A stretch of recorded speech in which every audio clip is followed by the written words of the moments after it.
Want to flex the rarest, most elusive pin in all of Brawl Stars? The legendary egg pin isn't obtained through normal means, so let's unlock this coveted collectible. First, keep your eyes peeled on the Brawl Stars news section in-game. Supercell drops hints about special events and promotions here, and that's exactly how you could have obtained the egg pin. This is how you would have first known about the challenge to unlock the egg pin. The egg pin was originally obtainable during a limited egg hunt event on a specific map within a specific game mode. You would have needed to play this mode, win the challenge, and claim your prize. Check your pins to see if you have it already. Scroll all the way through, it might be hiding. If you played the egg hunt challenge and met the requirements, you should have the egg pin equipped in your brawler profile. If you missed the original event, don't lose hope.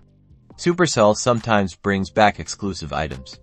Search online for information, follow Brawl Stars social media, and keep an eye out for future opportunities related to egg pins. That's how you would have obtained the egg pin in Brawl Stars.